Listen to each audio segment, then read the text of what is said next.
Right. So radar and sonar determine the distance of an object by transmitting a radio wave signal, which for convenience we'll denote as an idealized vector s that travels at the speed of light, approximately 1,000 feet per microsecond, which is a millionth of a second, in air.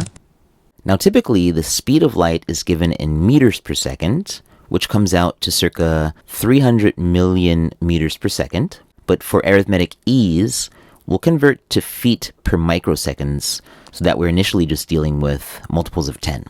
The transmitter also determines the time it takes for its signal to travel to the receiver and return. So how does it do it, right? Moreover, if the transmitter determines that it takes 0.6 seconds to receive the echo of its signal, how far is the receiver from the transmitter? So that's what we're going to solve for, the distance between transmitter and receiver.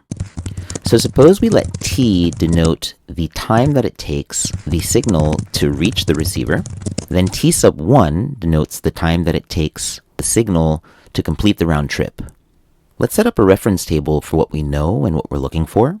So we'll tabulate for the signal, the rate, the time, and distance. The rate at which the signal travels is constant at 1,000, and the distance is computed as rate multiplied by time. For the return trip, again, the signal travels at the same rate. It takes the signal 0.6 seconds to return to the transmitter, and the distance d traversed in that time is the unknown value that we are looking for.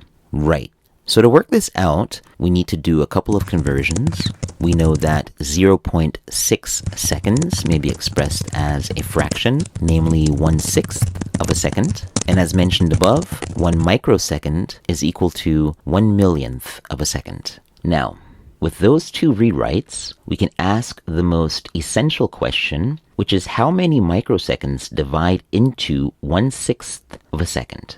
So 1/6 divided by 1/1 million is arithmetically the same as 1/6 times 1 million. And just to be accurate, let's go ahead and run that through the calculator. And also while we're at it, let's validate our selected value for the speed of light, which we can easily do in Google or some such. Okay, so 1 million divided by 6 equals 166,666.67, rounded to 2 decimal places. And that number represents the number of microseconds it takes the signal to traverse the full transmission. And now we can figure the full distance by multiplying that result by 1,000, as the signal is traveling at a rate of 1,000 feet per microsecond. And so the full distance that the signal travels is 166,666,666 feet, which we will go ahead and convert to miles for convenience. And so that is equivalent to 31,565.7 miles. So now we know the full distance that the signal traverses between terminal and receiver. Finally, since d equals the total distance that the signal travels, d divided by 2, which equals 15,777.8 miles, is the distance between the modules. And we're done.